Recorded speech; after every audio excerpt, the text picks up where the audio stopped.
Hello ladies and gentlemen, it's K Gibbs F1 here, and welcome to Formula Xbox Season 6 Round 2, and this is my personal highlights from Bahrain, the Sakhir International Circuit, and as you can see we go for the balanced or harder, we actually go harder on tyre strategy, and the reason being is because Bahrain is notoriously difficult to manage the tyres around, just because of the long radius corners, the heavy braking, the significant traction zones, and it is a rear limited circuit, which of course means the rear tyres wear out faster than the fronts, so traction zones of course play a pivotal role towards lap time here.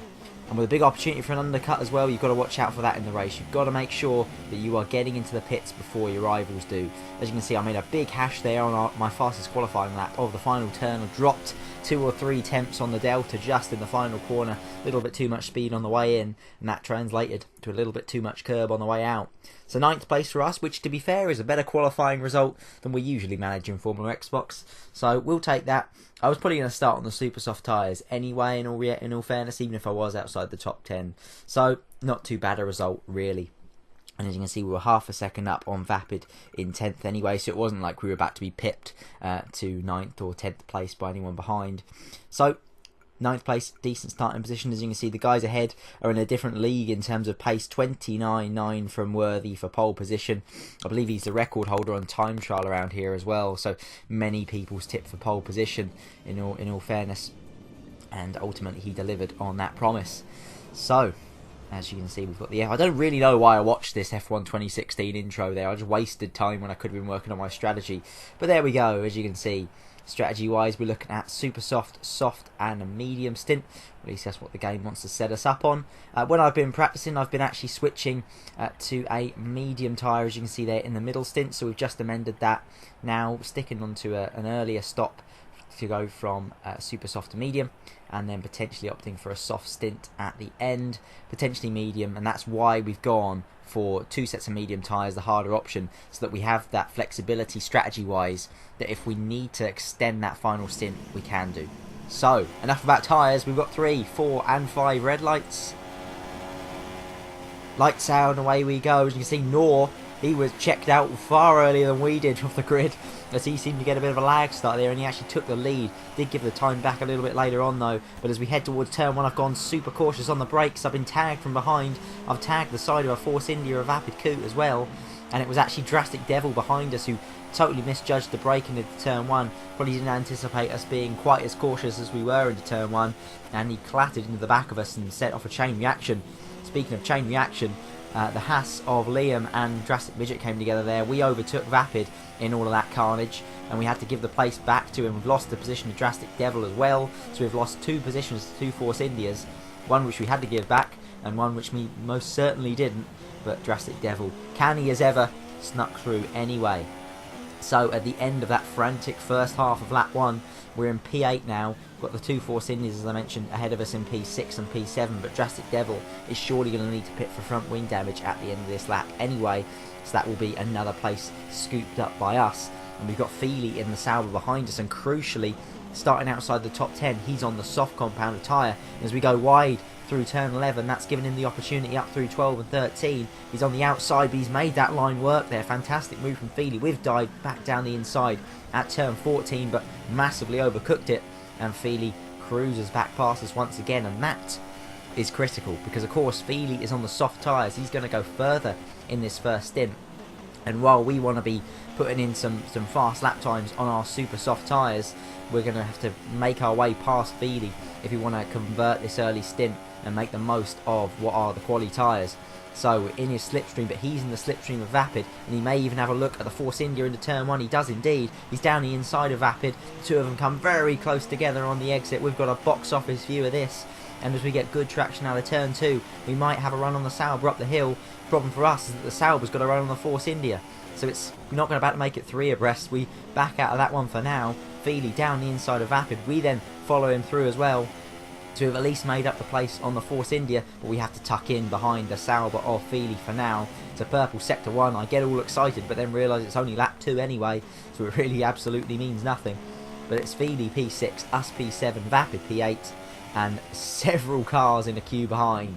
so it could all get very interesting. Feeney's pace, as you can see, was really impressive, to be fair, on those soft tyres. He just cruised away from us, and meanwhile we've got to look in our mirrors and check out what Vapid's doing behind us. He's got in the slipstream, and he's got a big DRS assistance as well, and he has gone cruising past us on the way into turn 1. We're a little bit later on the brakes than he is, but he has the high ground for the corner, and there is no stopping the Force India man from taking that place back. And after we battled through round 1 in Australia, seems like we've got another battle on our hands with Vapid once again, as we see Azar around the outside of us is having a bit of a look at the moment. We're going to try and run him out of road on the exit, and we do so successfully, but it's only a matter of time, you'd imagine, before that Ferrari gets past us, because he has far superior pace and is only behind us on the basis that he didn't get a lap in qualifying. So as we see the end of lap 3 now, tyres looking okay at the moment, but they're probably only going to be good for another couple of laps, as we decide anyway to box on the basis that we would just want to get out of the traffic, really, because we think we've got more pace. We're obviously doing this double medium shift for the final 2 stints, and obviously with that bit of front wing damage from early on, we just don't want to lose time in traffic and don't want to have to carry around a damaged front wing when we've got, you know, the stint length we need to in the other 2 stints anyway. There's just very little point in losing time in that opening phase of the race. As we come out of the pits, and who is it behind us but Drastic Devil, our teammate from last season, the man who crashed into the back of us at the start of this race, and it looks like we're about to go wheel to wheel with him, or are we? Because it's actually the Mighty Midget who is now all over our gearbox, and Drastic Devil who's dropped away a little bit by lap 7.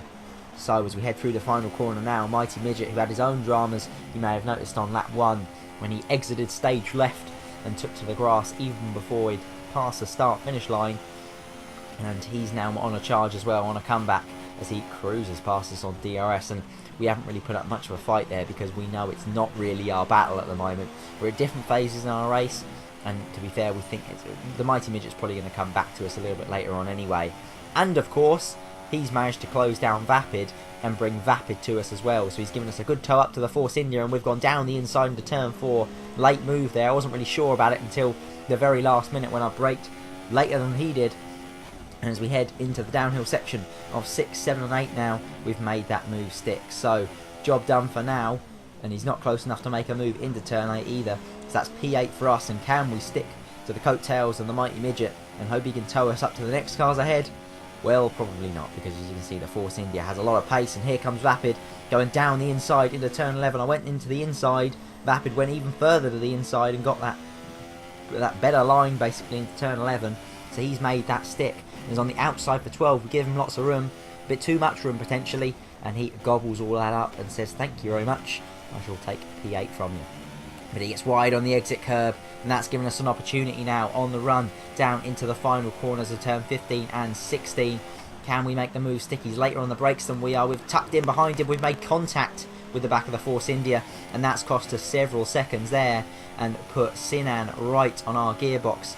Sinan a bit further back than you'd normally see him after a puncture in the opening stint, which derailed his race. So he's on a fight back as well, and we could be about to drop down to P10 here. So we've gone from battling for P7 to battling for P8 to potentially losing out on P9, as Sinan is now all over our gearbox. Is he going to have a look into turn 4? We've not gone defensive yet, but he's already having a look. Maybe we should have gone defensive, because there he is down the inside, and the Red Bull makes that move stick. Again, poor defence, well, no defence from my side. I really need to work on my wheel-to-wheel racing when it comes to trying to hold off the cars behind and work on defending my position. And speaking of defending, it's another rear guard movement now, as Elusive Kev wants a piece of the action as well on the soft compound tyres. He's making those work very well indeed, and he's caught us very quickly. He's broken really early for turn 1, but still managed to get the job done on us, as we see Vapid and Sinan just a little bit further ahead, duking out as well over P8. And so we're in Elusive Kev's slipstream. We may have a look to the inside, but no, we go to the outside. In hindsight, probably the wrong way to go. Kev he was covering the middle of the road, but we had a little bit of room to play with on the inside. Fought against it on that occasion, and ultimately sacrificed P10 potentially as a result. But Elusive Kev with some serious pace there gets past Vapid as well, and as you can see by lap 16, pace has gone off the cliff because our tyres are in big trouble. 79% on the front left, which is surprising really, given, like I said earlier, that it's a rear limited circuit. We've really been abusing those front tyres as a result. and well, it just was evident there by the percentages we ended up on for tyre wear. So emerging after our second and final stop, lap 17 of 29, and we've got Sam, who's behind us now in P14 on the same medium compound tyres as we are, and of course a new set of mediums as well. So it's going to be battle royale to the end between me and Sam, who's going to manage to hold on to the position, and well, it's going to be certainly interesting to see. P18 at the moment, lap 18 I should say, P12 at the moment, and Vapid emerges on the soft tyres after his final pit stop. So here we go, side by side through turns 2 and 3. Vapid on the outside, he's going to have the outside line for 4, and on cold tyres we've got to try and do something here if we're going to manage to stay ahead of him, but no, we're not ambitious enough on the brakes, and he takes that place. Now crucially, Vapid on the soft tyres is an interesting strategy from him, and I thought at the time that given that he's only stopped a lap later than we have, we've gone to mediums, he's gone to softs, is he going to be able to take those soft tyres to the end? As you can see, he's certainly got the pace now, but I'll imagine by the end of the race he's going to be crying enough on that rubber, to be fair, given that they probably don't have the longevity to go that far. As we see Elusive Kev's just emerged from the pit lane right in front of us as well. He's in P10 and we're sniffing a point at the moment, but as you can see on those super soft tyres we just cannot match his pace, and he's cleared off. And who's on our gearbox but Sam, who we go a little bit defensive, hugging in the middle of the road. Sam then goes to the outside, and with DRS it's absolutely no contest as he cruises past us as well. Now we're going to hope he can do what the Mighty Midget did earlier and tow us up to the battle up ahead. You can see that Vapid on those soft tyres has been caught by Elusive Kev on those super softs, and that seems to be a battle that may be costing them a little bit of time at the moment. So if Sam can tow us up to these guys, it's going to end up being a four-way fight in the battle for 8th place soon enough. So we could go from our position of out of the points at the moment to a pretty healthy points place. As we look down the inside at turn 6 on Sam, we've got a good run down the hill. We haven't run him out of road on the exit though. He's had enough of a car alongside us and still retains the place. So a little bit of an attack there on Sam, just when we thought we had an opportunity to make a move potentially, but to no avail on this occasion. And so tucking in behind the Ferrari slipstream once again. Now we've got DRS service, and as you can see a couple of laps later, lap 27 now, what I mentioned about Vapid's tyres has come true. Kev's dropped out of this particular fight, and it's Vapid P8, Sam P9, us in P10, and Vapid's really struggling on his rubber. And crucially, you can see the Mighty Midget on those super soft tyres is now trying to join the fight as well, and he's been absolutely catching us hand over fist over the last few laps. So it's going to be a four-way fight soon enough. And as you can see on the brakes into turn 10, we nearly went into the back of the Ferrari, locking up our inside tyre there. Won't have done too much damage to the tyre. It is of course the unloaded one as you head into that corner. But as you can see, Vapid and Sam getting super close together. Sam with it all locked up on the way into the final corner. Mighty Midget has well and truly joined this battle now as we head onto the penultimate lap of this race. Sam with DRS service is looking to cruise past Vapid, but Vapid's got some great straight line speed in that Force India. He's put up a fight for the Ferrari, and he's on the outside line now at turn 1. Sam gets the job done though, squeezes Vapid out. Vapid really struggling for traction off of 2. We've clipped the back of him, and that is game over for us as far as points go. We just didn't anticipate Vapid to have such a poor run off of turn 2, and it's ultimately proved costly for us. We've hit the back of the Force India, we've hit the wall, and our aspirations for points in Bahrain have just been absolutely shattered. Sinan's gone through as well. We're down to P12, and it's an absolute disaster for us. As you can see, 75% becomes 100% on our left front as well. We knew we ran it marginal in that first stint, obviously hitting 79% on that occasion, and this time at 75% with the spin as well, our tyre has cried enough, and that is going to be a late trip to the pits for us and a disastrous way to end what was such a promising Bahrain Grand Prix. However, it was really enjoyable to be fair. Thoroughly enjoyed the battle with all those guys, Vapid in particular, who we battled obviously against in Australia as well. We seem to have very, very even pace at the moment, so I imagine that's going to be a trend for the season potentially. And obviously Kev getting in the mix as well, which is good to see, making that strategy work for at least a little while. And of course the battles with Sam as well were very, very entertaining indeed. Azar has crossed the line to win the race, and win the race no less from 16th on the grid, so an excellent effort from him. Brilliant drive, and just underlining why he's going to be a championship contender for sure. And so it's P13 for us after a race that looked like we were staring down the barrel of a P8 or a P9 at one point, which for us would have been a fairly solid result at a track where, you know, our fortunes haven't always been great in the past. So it's Azar with the win, it's Luke in second, it's Noor in third, and it's us down, not even on the first page of the results on that one, down in P13. But ultimately, it was an enjoyable race, at least. Good fun anyway, battling with those guys, as I mentioned. So, hope you've enjoyed it as much as I enjoyed racing in it, folks.